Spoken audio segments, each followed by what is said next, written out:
Ito mga ka-resiklo, ito yung mga bago natin. Ito yung luma. Ito yung 10. Tapos ito yung 10 bago. Ito yung main volume yan. Ito naman yung sa kanya. Yan.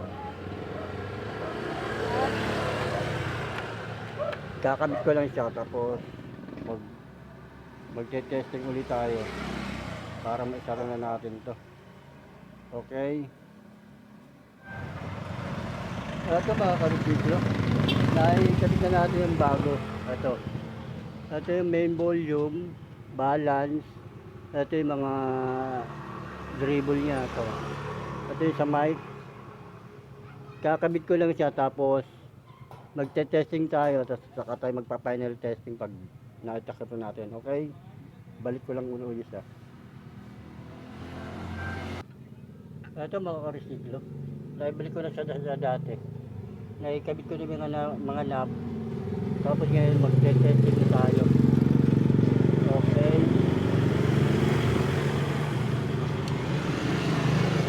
Saksak ko lang. Ito. As power.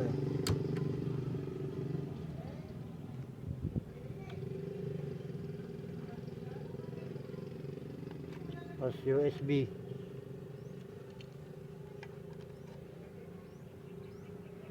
Yan.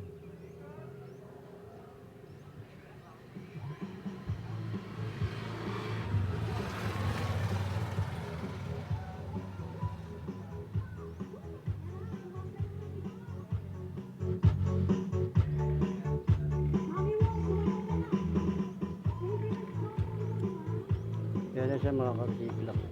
Lipat natin sa kabila.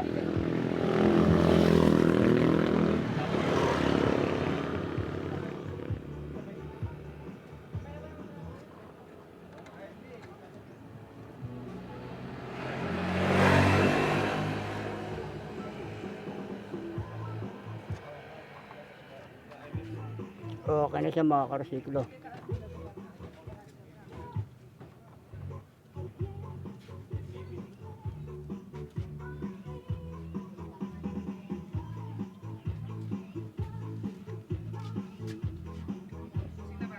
Okay, pakita ko na lang siya para mag final testing na tayo. Kakabit ko lang siya lahat. Ito mga ka-resiklo, may problema pa tayo. Dahil itong ano niya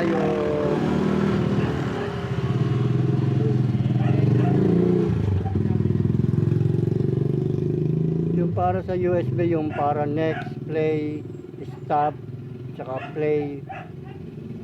Ayaw mag-i-under nito ayaw gumana. Kaya magpapalit ako nitong mga button na to. Para dito yan sa USB. Ayaw niyang umandar eh. Ayaw niyang mag-next. Okay, tatanggalin ko lang to. Subukan kong palitan kung talagang dyan ang sira. Yan, dito nakalagay yan. Ayan.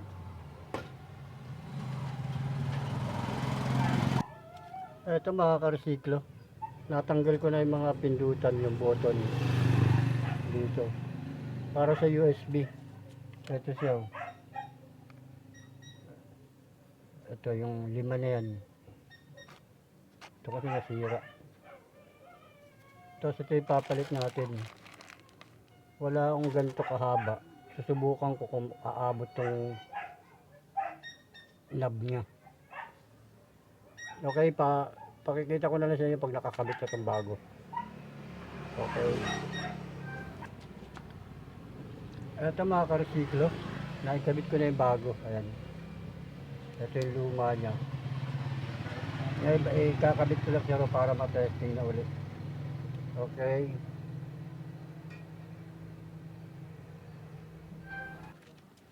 Ito na mga ka-resiklo, nakakabit na siya rito. Ito, naka-on na siya. Tapos, buvolume natin. Ayan, tapos next natin. Ayan o. Next na siya.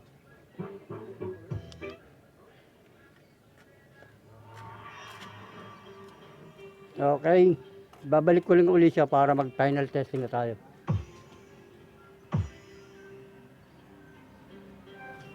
Eto mga karsiklo, naikabit ko na siya ito. Ayan siya.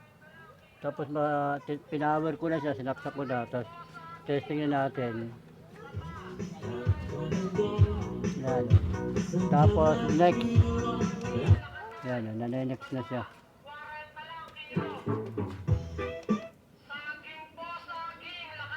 Kanina kasi hindi siya mailipat-lipat. Hinihinang ko na siya pero hindi pa rin umubra. Kaya napilitan palitan din. Okay. Kakabit ko na ito lahat. Okay na ito eh.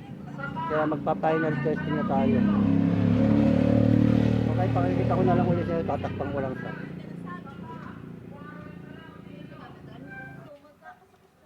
Ito mga karesiklo. Nalagyan ko na ng takip. Nabalik ko na sa dati. Yan.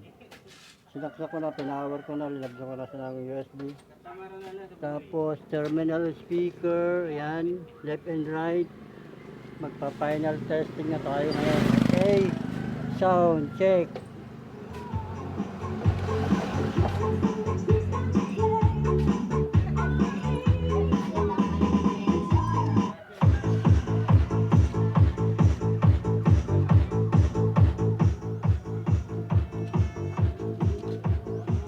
Tanggalin natin to.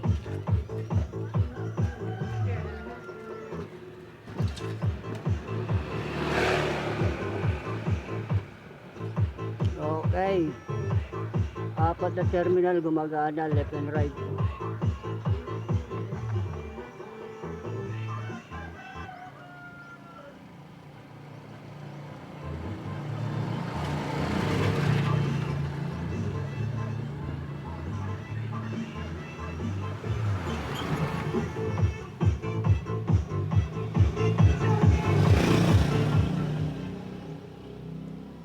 Okay mga karesiklo, may natapos na naman tayo sa paggawa sa atin ng isang mabuting customer. Ang issue nito ay no sounds. Kaya pala siya no sounds kasi yung mga piyesa niya ay puro kalawang. Mula mainboard hanggang tone control hanggang sa USB panel. Yung USB niya ayaw lumipat-lipat. Pati sa radyo. Kaya ang dami na palitan dito. Ito halos ang dami oh. Lahat ng volume control napalitan. Ito. Lahat yan. Tapos yung halos lahat ng pyesa doon sa mainboard napalitan din yun. Tapos dalawang IC na na output transistor ang sinorted niya. Kaya sa wala sang sound. Ngayon okay na siya. Okay mga karesiklo. Last.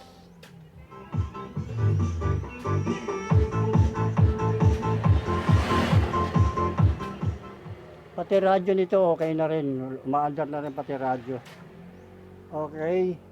Hanggang dito na lang mga karesiklo. Marami po salamat sa inyong lahat.